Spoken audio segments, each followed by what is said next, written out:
Hello student, myself Nimesh Prabhakar. Welcome to Antenna and Propagation lecture series. In my previous lecture, I complete chapter number 12, Broadband and Frequency Independent Antenna. Now we start new chapter, chapter number 13. The name of this chapter is Antenna for Special Application. So as the name suggests, in this chapter we discuss about the different application of the antenna. So now we start the antenna for satellite communication. An idea of artificial satellite was first proposed by radar officer Sir Arthur C. Clarke in 1945. Then in 1953, Professor Sputnik launched first geostationary satellite named SYNCOM-2 into the geostationary orbit. The geostationary orbit is also called the Clarke orbit to honor Sir Arthur C. Clarke. Now the designing consideration. So to design the antenna for the satellite communication, we have to consider for the large distance, then ground reflection, then spacing of the satellite in the Clarke orbit, that means in the geostationary orbit. Then we have to consider about the availability of the spectrum, then availability of the antenna to respond opposite state polarization, then power of transponder, then gain of the antenna. Now consider for the receiving case. So here we know that for the satellite communication we can use the antenna for the transmitting as well as the receiving. So first one we consider case for the receiving. Consider a receiving antenna with a resistance Ra as shown in this figure.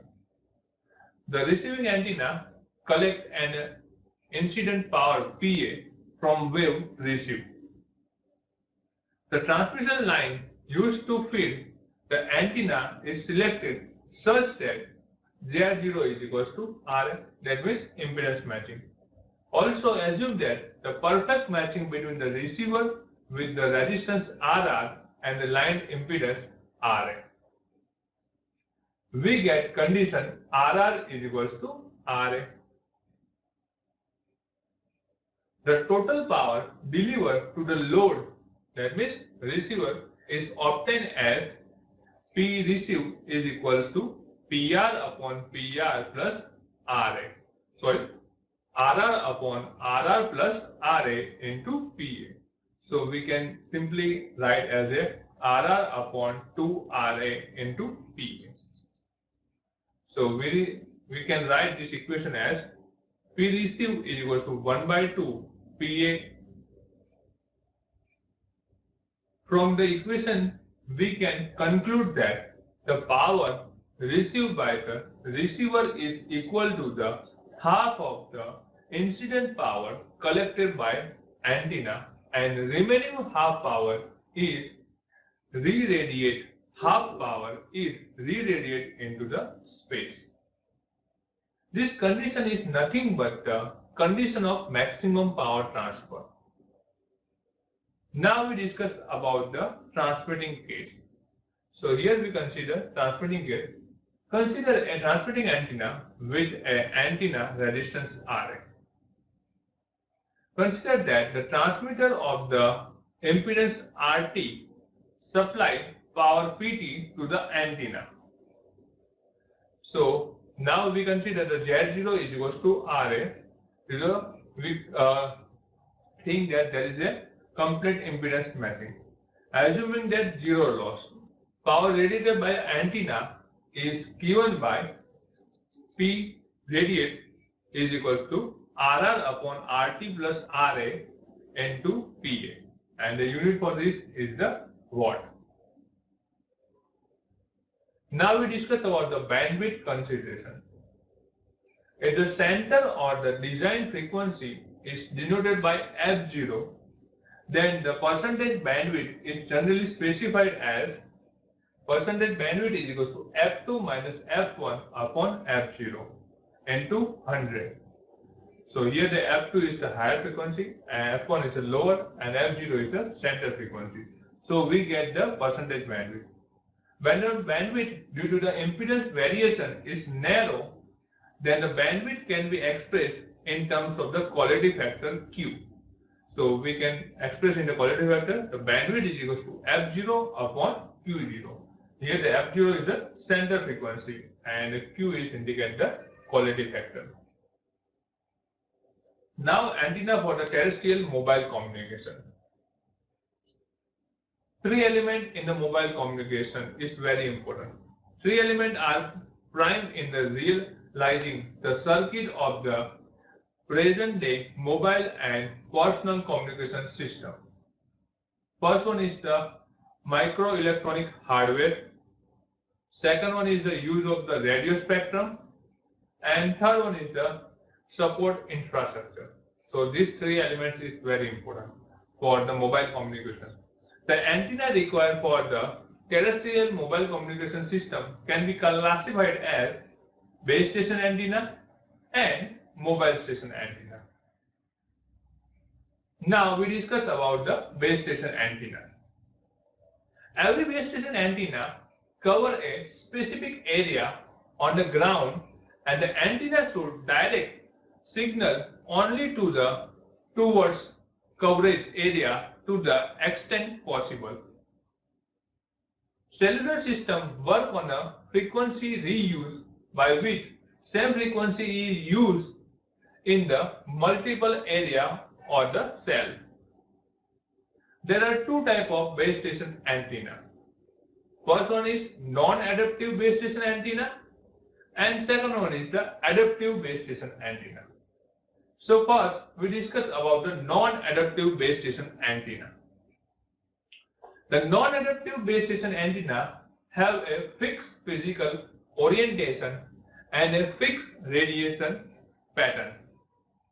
The beamwidth in the vertical plane can be tolerated in order to have increased directivity. So this is the definition. Non-adaptive antenna is the base station antenna have fixed physical orientation and a fixed radiation pattern. So here the radiation pattern of the antenna is fixed. The concept is illustrated in this figure. The gain is thus increased by decreasing the beamwidth in the vertical plane, and gain value of the 5 to 17 dB are typically obtained. The radiation pattern in the horizontal plane of a three-sector configuration is shown in this figure, where the beamwidth is indicated to be around 65 degrees. In order to reduce the interference in existent cell, the beam of the base station antenna is usually tilted down as shown in this figure. Interference reduction is also ensured by the keeping a low vertical plane side lobe as illustrated in this figure. Now antenna diversity for base station. To reduce the effect of multi-part fading, diversity techniques are required to be employed in the base station receiving. By antenna diversity, several antennae are used to obtain independent samples of the incoming field. There are different techniques of combining the diversity receive signal, such as selection combining, then second one is the maximum ratio combining, and third one is the equal gain combining. So these are the different diversity method. Now we discuss about the second one type of the base station antenna. This is the adaptive base station antenna. The non-adaptive base station antenna have a fixed pattern, coverage and orientation. However, the user distribution and the propagation channel for the each user changes continuously in the terrestrial mobile communication. The non-adaptive antenna do not sufficient because now the task of the base station antenna is to improve S by N of the signal connection and maximize the coupling between the BS, that is base station, and the wanted user. This is possible only with the use of the adaptive base station antenna. So by using the adaptive base station antenna, we increase the SIN ratio. So it increased. Now also higher system gain, that means increase the coverage or range. Then it also increased higher uplink gain. So it reduced the power requirement of MS, that means mobile station antenna. Now we discuss about a type of adaptive base station antenna. So first one is the beam forming. In the beam forming, the pattern maxima are formed in the wanted direction and the pattern null in the unwanted direction as shown in this figure. So by using this technique, we can form our pattern of the maximum in our desired direction, or in other words we can say the pattern of the minima in undesired direction. Practically due to the limited number of antenna element, only a few maxima and null can be simultaneously realized. Now the second one type of the adaptive base station antenna is switch beam antenna. This is the straightforward way to adapt to the dynamic mobile station distribution.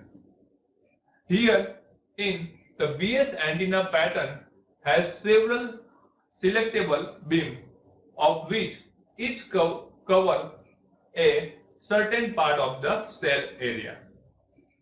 This illustrated in this figure. And the last one type is the adaptive array. The adaptive array option is the most comprehensive and the complex arrangement as the adaptive base station antenna.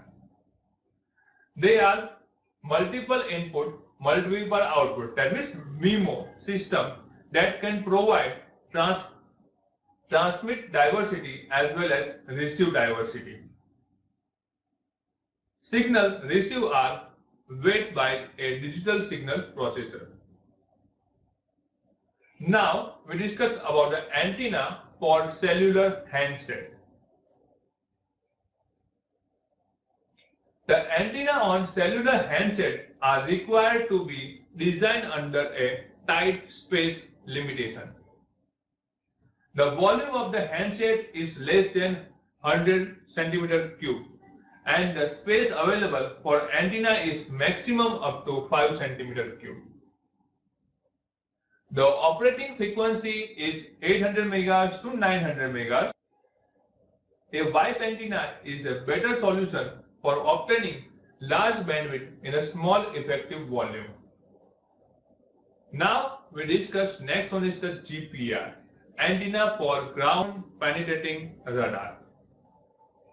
Ground penetrating radar are used to identify and detect object or structure under the ground surface. This technique is most useful to detect underground anomalies which are the either natural or man-made. There are few difference between above ground radar and ground penetrating radar system. First one difference is in GPR the distance involved are very small. Second one, the ground is found to be a lossy medium for the GPR. Third one difference is large mismatch between the characteristic of medium and ground air interface. Next one is GPR system require pulse of the shorter duration. Now GPR system use two dipole antenna, one for transmitting signal and other for receiving signal. Typically a pair of dipole antenna are placed very close and parallel to ground. The antenna are in the form of heavily loaded dipole. These antenna are heavily loaded to minimize antenna ringing. Now the question comes in our mind, what is antenna ringing? Antenna ringing is a phenomenon in which the antenna radiates continuously even after the driven frequency is turned off. There are chances of the reflection of the pulse from the end of the dipole. Hence, to reduce such bouncing pulse, the dipole antenna can be made up of resistance strip as shown in this figure. In such antenna, a wide angle part which is unshaded by a low resistance per unit length, while the narrow angle part shown by the shaded portion has high resistance per unit length. The antenna is called resistance loaded Biotic antenna because its shape and the property. A typical GPR system used for subsurface probing is as shown in this figure. In the presence of lossy and inhomogeneous medium, the frequency band of operation is limited by factors like propagation losses, antenna size of object to be detected, etc. Now we discuss next one type of antenna is embedded antenna. Embedded antenna is nothing but a metallic conductor embedded in a dielectric material. The main purpose of embedding a metallic conductor in a dielectric is for packing and reducing size of antenna. It helps in protecting against environmental conditions. When a metallic conductor is embedded in a dielectric, its resonant frequency deviates from its free space resonant frequency. Now the advantages of embedded antenna. So it widely used in the mobile handset where shape and volume are most important consideration. Second one advantage is it provides durable and reliable solution for mobile handset. Third one advantage is their physical dimension, color, size, shape can be easily customized. And last one advantage of embedded antenna is it provides the exceptional clarity. So these are the advantages of embedded antenna. Consider a 4-element microstrip antenna as shown in this figure. Such an array can be embedded in a dielectric as shown in this figure B. In the arrangement, the patch conductors are sandwiched between a two dielectric layers forming a dielectric conductor dielectric sandwich. Now we discuss next one type of antenna is ultra wideband antenna. Ultra wideband antenna are specially used for a digital application. It is observed that most of the antenna that work satisfactorily with analog waves cannot work satisfactorily with the digital wave. There are two main reasons behind this. First one reason is the physical structure of the antenna is very large, and second one is the digital pulses are in the form of the pulse with the short duration. Rhombic V antenna is the example of ultra wideband antenna. Here this is the example of the rhombic. Okay.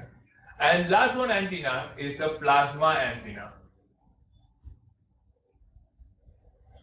A plasma antenna is an ionized gas which behaves as a conductor when it is highly energized. A plasma antenna can be obtained by replacing a metallic conducting element of a conventional antenna with plasma. Compared with the conventional antenna, the plasma antenna is much lighter. As compared with the conventional metallic antenna, the plasma antenna exhibits a rapid switchability by ionization and deionization. A typical plasma antenna as shown in this figure.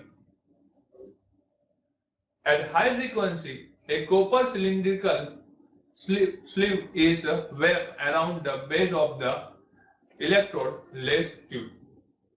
So this is the plasma antenna. So in this lecture, we have discussed about the antenna for special application. So we have discussed different types of the antenna. Thank you.